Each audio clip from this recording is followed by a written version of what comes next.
I've had times when I'm older now that me and my wife at the time, she's my ex-wife now, but at the time we'd be on Grumman Road. Grumman was used in Brookhaven Lab, a very secretive Air Force that's closed down in this dimension, but still running in another. So we were driving down Grumman Road, having nothing to do with anything we're speaking of. We were going to a doctor's appointment while she was pregnant. It's a shortcut. And all of a sudden, it's like we went through a portal. Like, we ended up in Jamaica, Queens. We ended up in the North Shore by Kings Park. We ended up Sunken Meadow. We ended up by Bridgehampton and Montauk Point. Now, I'm going to explain how these all correspond in a moment, but we ended up all over Long Island. But through my years of discovery on see, the labels is what fucks it up. We could call them parallels or different dimensions, but with all of these being connected, Camp Hero, Brookhaven Lab, and Kings Park, Insane Asylum. This is where the victims of the Montauk Project and the victims of these mind control operations, they would go there to die. They were able to live, if you look at the Kings Park documentary, but there's a morgue there. There's a graveyard there. There's, it's actually one of the, they say it's the most haunted places in America, but there's more. But there's an underground tunnel, right? And I discovered this. I met somebody and he gave me a master key. And to this day, I don't know if that person was human or was... I don't know how I got possession of this key. He said that his grandmother used to work at Kings Park and said I might be interested in it. When I opened up the key, it took me below the tunnels to a huge tunnel. And I put my 2 cents together to think about back during the Montauk Project and Manhattan Project. They probably went from point A to point B in a couple of seconds. This is like, I've been, I'm in the New York City area, so I've seen some footage of the secret subway that was used for specific politicians and whatnot. With the reverse magnetic propulsion pods that go through the cylindrical tubes underneath. They're interconnecting not just to America, my friend. They interconnect to the world. They interconnect the 4 pillars of our economy. And yeah, there is more than just one tunnel network. And they used a drilling technology that what happens is it drills the tunnel, and as it drills the tunnel, it leaves a cylindrical glass tube behind it. And then they create the technology they use is reverse magnetic propulsion that ejects you at a high speed through those tunnels, so you could be in different areas at different times very quickly, right? And I think this is kind of what you're referring to.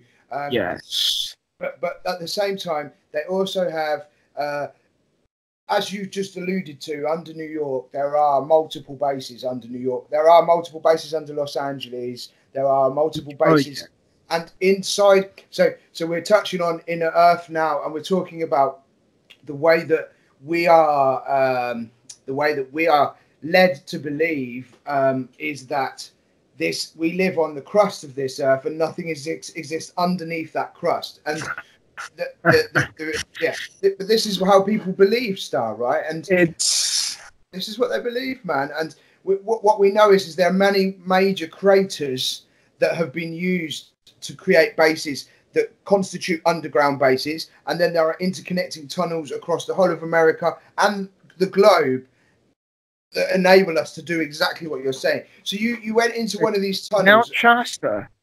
People don't know about Mount Shasta. Like, they don't know about Inner Earth, Telos, Shambhala, Agartha, all these different Inner Earth civilizations that are more advanced than the surface. Or well, dude. I'm sorry. That. Wait. Hold on.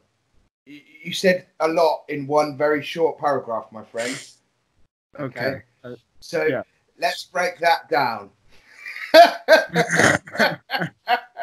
Start from the beginning, and you tell us about what you know about these civilizations that live under the earth that are more advanced than us, and you tell us your experiences and knowledge of that. Go. Well, it started with I had a near-death experience.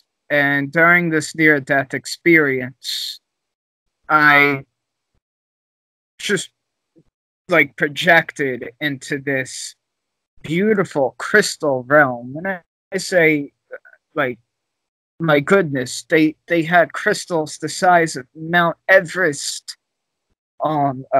Just the water was like it was just so beautiful. And everything was made in gold. Their cities were made in gold. Everybody's a light body you can see. They had specific benches that you sat on made of like a specific quartz or crystal. They had specific temples for healing. I spent a certain amount of time here during a near-death experience, and I remembered it. And I had a past life regression, and I was told that I had a past life in Telos, that I was of Lemuria, and I was one of the ones who survived, and well, whatever the case, beyond that, to this near-death experience, the regression and near-death experience were different experiences, but they were in the same place exactly. So what's the time and what's the race and what's the place? Just reiterate this, what you said. Mount Shasta would be in California. Mount Shasta, like 2 million years ago, before the lost civilizations of Atlantis and Lemuria, before during that time, Mount Shasta was being they were going into Inner Earth, like how our government is kind of doing now. But you touched on that, but I'm just speaking on years ago. They went into Mount Shasta through, like, if you think about a cell, and you have the cell wall, then you have the embryo, then you have the cell structure. So you have one surface, and then you have another surface, and it's like we're on one part of the surface, and when you drill past that cell structure or the Earth's mantle, now you're in inner Earth dimension. So there are different parts of the world with different inner Earth dimensions. You would have Shambhala in the mountains of Tibet. You would have I forgot the name of it, but it's by Peru. And you have Mount Shasta. There's so many. You know, these are all linking to. Is that what about Washington, man? Ooh, Washington, as in like I'm sorry, Washington D.C. Oh, okay. I thought you meant Washington State. Okay, Washington D.C. We all we all know about, well, I don't want to say we all, but we should all know about Roswell, you know, the 500 different aircraft in the early 40s, UFOs over Roswell. They've been building underground ever since. We could speak of the same thing about Buckingham Palace. Did I say it correctly? Buckingham, but yeah, you said it. Whoops. There, okay. Yes, Buckingham Palace. Yeah. So that. So, yes. So what you just the places that you've just mentioned are where the obelisks sit in the four pillars of the community, which is where the Indian Tea Company derived from, and the shipping points from where the opium is shipped around the four pillars of our global economy. So those four pillars of where you just mentioned are the four key pillars of our global economy, right? And those are where the obelisks sit. And you've just now given me information that drills into the fact that each one of those places are where the centralized bases are, right? And yes. So now you see, go on. I didn't mean to cut you off. Right. The centralized, the bases and everything you discussed is in this dimension. However, when we go back into parallels, there's still that dimension where there's no interferences or any tamperized. There's still pure inner earth realms, like a parallel, like, you know, like the abandoned city I mentioned, Kings Park. That's abandoned in this reality, but in another reality, it could be operating as a, you know, functional city. Exactly. So I just wanted to state.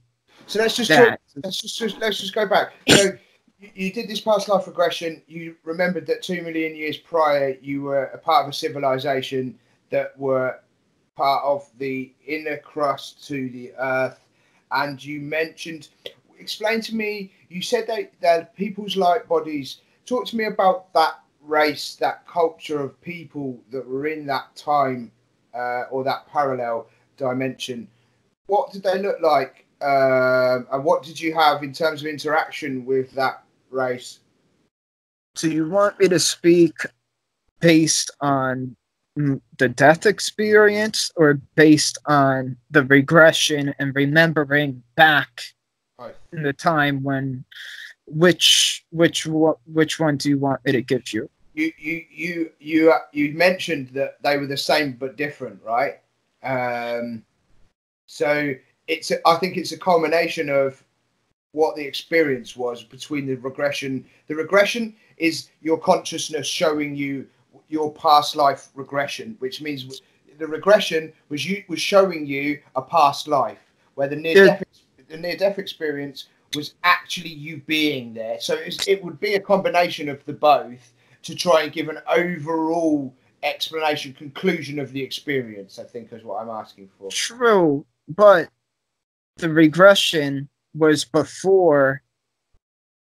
I mean, Telos was being constructed, but I was still alive in Lemuria. So the death experience, when I went to Telos, it was fully constructed. And right, I hear you now. Yeah. So that was deep, man. Yeah. Go. You have to explain both, my friend. The people, they and people are not going to like this, but it's okay. I don't care what they like and what they don't like. They always show these races that are specifically white hair, white, you know. No, there were black people in Telos, there were dark-skinned people in Telos, and they all had light bodies, and they all had the abilities that I remember being born with on Earth. it's a different dimensional system there. It's not a three-dimensional system. Even 5-dimensional is like their poorest system. That's like the mind of a child. Yes. Ninth. Yeah. So I had I would say I don't know what to say, princess or to say queen, but I was being spoken to as if I was being birthed, and I had this experience of a tour, and I was being told, do you remember this? I was getting introduced. And I don't want to mention the names to who I was introduced to because it's a little sacred to me. And it does have to do with my heritage. But I learned a lot. And I did go through specific temples and specific initiations. And when I say crystals grew out of the earth like grass, like this is a golden diamond crystal city. People didn't really care much about materialism, and we didn't really see people as ETs. There were some weird like, you know, you would have dog-headed creatures. You would have hooved foot beings like a horse, but with the body of a man. Yeah, they're called I forget the name. Mantle. I forgot the name. Like, we'll reference it. We'll reference it. Don't worry, it'll be in the video. It'll be referenced. Yeah. Yes, there were even in animals, saber-toothed tigers were able to fly. Could the people fly? Yes, I think actually I know it was us since we were able to like get from here to there with just the projection of a thought. You know, astral projection, so it was like that, but this is different. Not easy.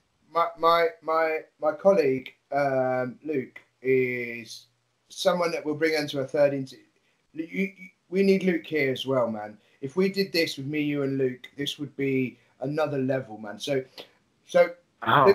Luke and I have this ability, and I'm just gonna say it, man, and we'll edit it if we don't want to put it in there and he doesn't want to talk about it, we'll edit it. But so Luke and I at the moment are scanning every planet, and we are scanning every race on every planet for the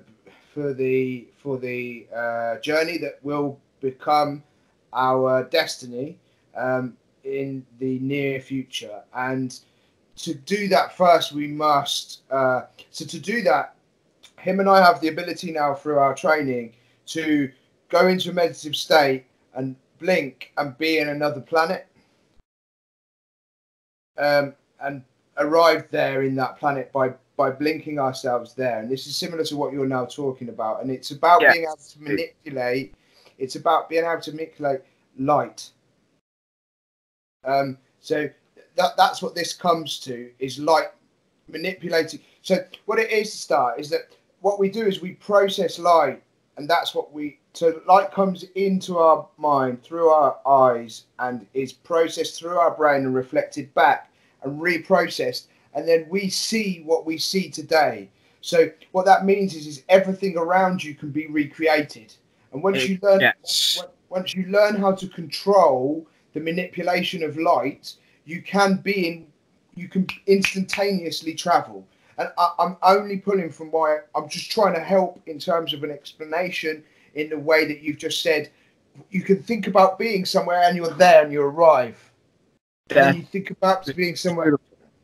Because I needed to hear that, because I have a dream journal since 2009, and I'm writing a book. I don't want to talk much about that, but this I'm building up abilities in the dream state and the lucid state, but this is my that's my subatomic body. Like you're doing this in your physical body. I'm like, wow, that's definitely Still a projection. Remember, it's still a projection, and that's the reality. Is that your physical body still stays, and this is the wow. difference. This is the difference, right? Is that it is a higher projection of astral projection. It's a living consciousness of it's recreating your consciousness in that other place. But your physical stays, and what you're talking about lucid dreaming, and this is great, man. This is so not what we were going to talk about, but it's so what we needed to talk about, and that's what the point of what's happened now is that now we're not talking about being a fucking super soldier, right? Because the point is that the super soldier bit it's important. We'll do it, and like you said, me and you are going to talk a lot, and we're going to record it, and we'll just release it, man, and we'll edit it and make everyone happy. But so, in this scenario, the point here is that when you are I've lost my fucking train of thought, dude. We're speaking about lucid dreaming, but I prefer the word conscience dreaming because there's a difference between the two. You brought me back. So when I was trained, I was taken to training dimensions, and in those training dimensions, you had the ability to be able to control the weather, recreate Earth, recreate landscapes, recreate plants in front, and do that with your mind. And what I was told is that the more I use Kundalini and the more I raise my vibration, I will be able to draw that power into the third dimension. So, and Yes. what you're talking about is the same. So in your lucid state, what you do to become lucid is you have to be able to physically be consciously awake whilst you're asleep. Yes. And when you do that, what you have to do is you have to give yourself memory points to be able to call upon to realize that you're asleep but awake. And then once you've done that, you are now, this is the difference between astral projection from your physical body or astral projection inside your mind. There are multi-dimensional universes inside your mind, and this now brings us back into consciousness. So what that means is that when you're dreaming, you are now inside your consciousness, which means that you have essentially left your body. You are now just consciousness. And that's what happens when you're lucid dreaming, is that you have the ability to be able to understand what you can achieve and do outside of this dimension. And to be honest, there were small things I could bring back. I did telekinesis where I could have a small earbud or something, and I could, with my energy, and I could move the earbud backwards and forwards. So I think this is what you're trying to say, is that you're trying to harness these powers, but in this dimension, right? Well, what I'm doing is, I don't like to use the word teaching, but I'll say share. I'm sharing methods like, for instance, I went through psychic defense courses, and when I use them, I refer to it as the conscience state. As soon as I gain that complete consciousness, I'm awake in the dream now. Specific things you learn, as you said, you didn't mention flying, but everything else you I know you definitely did more than fly, but just as an example. Flying is the best experience, my friend, and it doesn't take. But isn't it so strange, Star? Yeah, that when you become lucid, at first you have to teach yourself how to fly. It doesn't happen. You don't just fly. I don't know if you experienced this. Tell me what your experience is. It was as though I was heavy. And I couldn't. It was like I wanted to, but I couldn't. And I woke up one day when I was doing this, and I ran to the fucking side of my building and stood at the edge, and went, "I can do it. I can do it." But obviously I didn't, and I've done this on pavements, and I've everywhere. I've tried it so much, man. But as soon as you're lucid, you slowly become lighter, right? This is gonna blow your mind. One of my techniques to hypnotize memories into my subconscious to trigger my conscious mind to awaken in a dream would be, I had various different techniques, but one of them was I jump up as high as I can with the intentions of going up and beyond, like into the galaxy. And I would jump 3 times with will, knowing that I'm dreaming and demanding I'm consciously aware now, and that would be my affirmation. And within a week, I'm in a dream and I jump. It scared the shit out of me. I was very high up because I'm conscious now. It's like you still have those physical body senses, but what helped me so much is when I landed, it was like a trampoline. It didn't hurt me at all. And once I had that second bounce, I was like, oh yeah, now I'm conscious. But that's when I learned how to fly and keep the motion.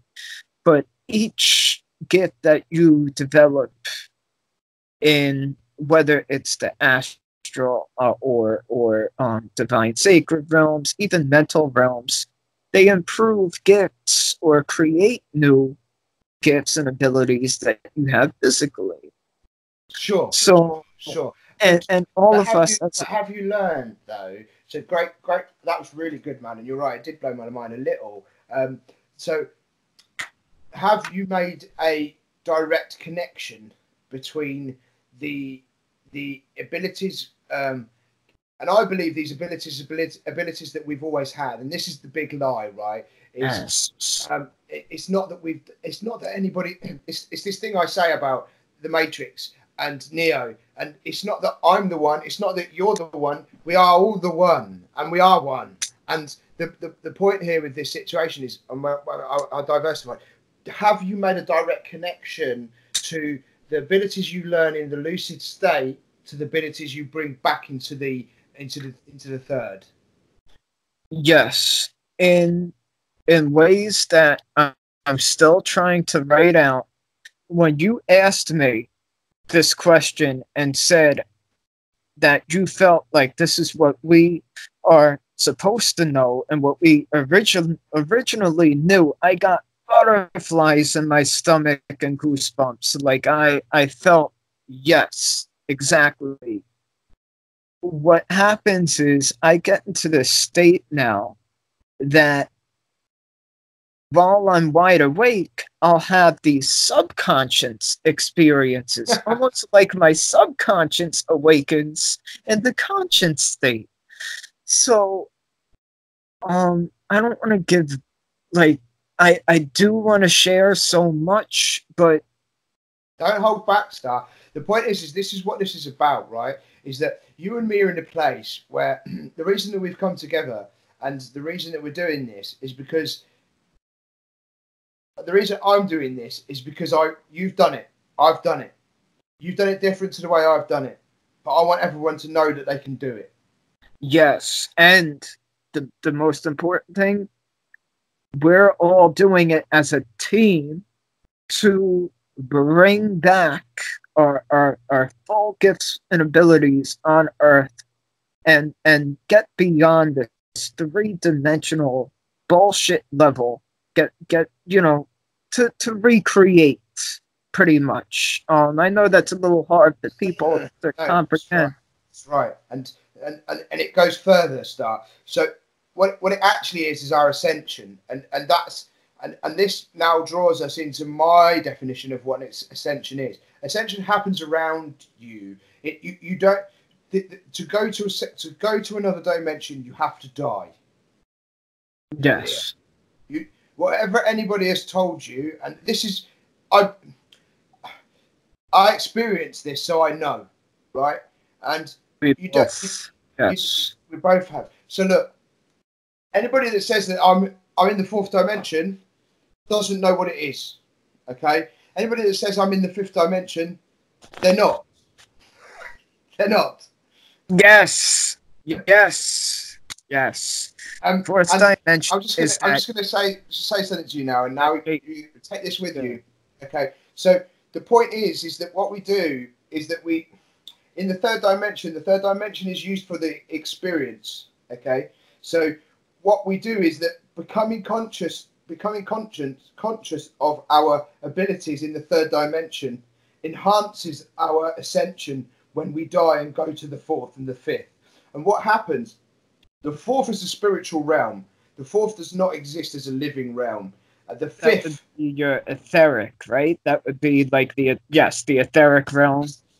And the fifth is where you will exist, and you will exist as you with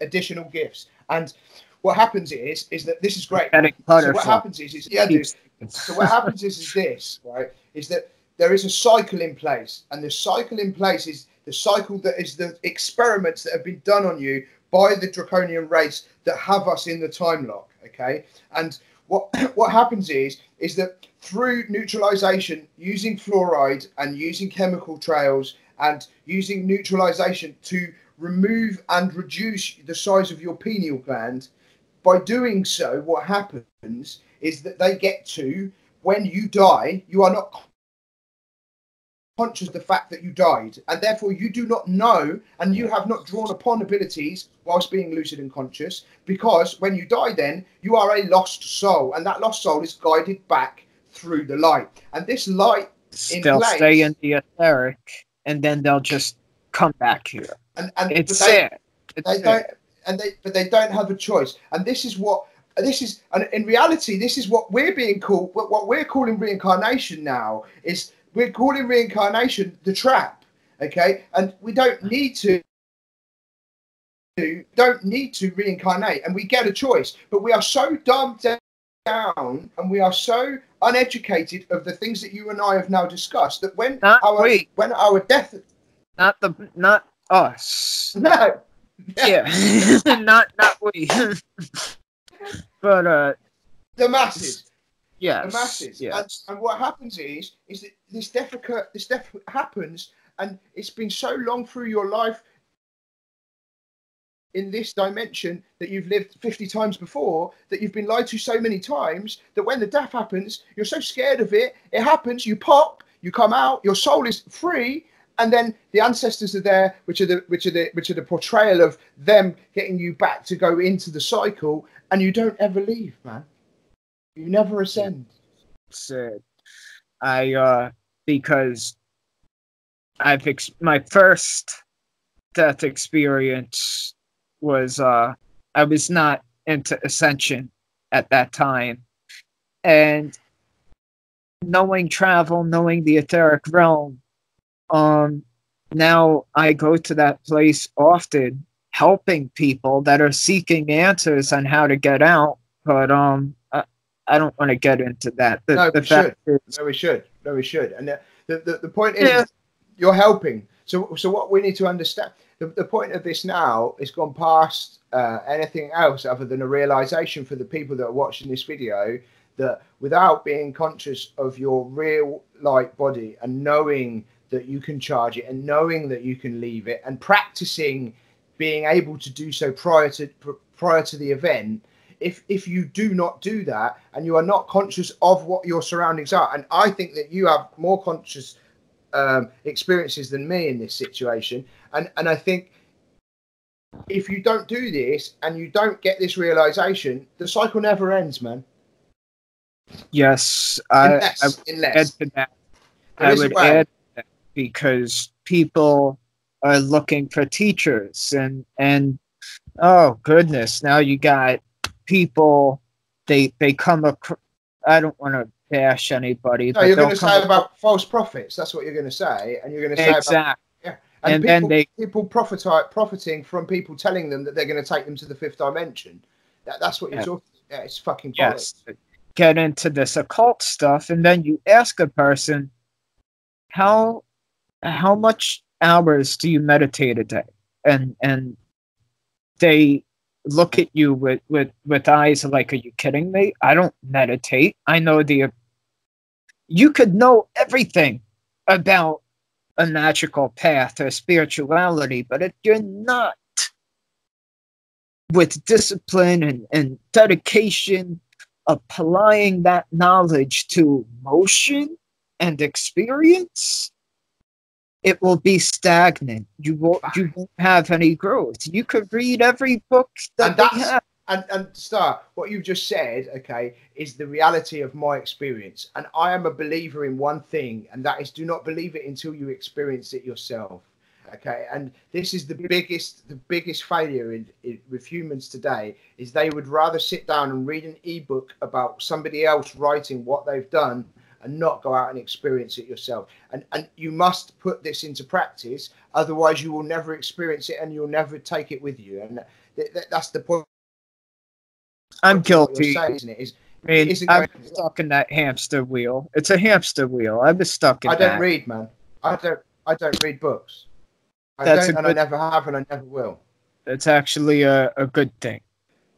Brilliant. Well, look, Star. I think already, just from where we have gone to, from being the secret soldier, the super soldier thing that we started with, the expansion of our conversation has gone into realms that both educate and give you and I a new experience, as well as the viewers of Esoteric Disclosure, right? And I think it's great healing for me, and it's great knowledge for me, and I hope it is for you too, dude. And very much. Let's conclude here. I'm going to say thank you so much for coming on, man. It's been a really eye-opening conversation, and let's schedule the next time that you and I can make this happen, and let's just keep going. And we're just gonna push on, my friend, and try and deliver every piece of truth that you and I know. My pleasure, and most definitely. Your videos led me here. I thank you for the opportunity as well, and getting to know you is just it's great to share what we shared with the people. So. Sure, man. Brilliant. Star, thank you so much. Esoteric Disclosure viewers, I hope you've enjoyed this. This will be scheduled, and Star and I will continue. So thanks, everybody, and good night.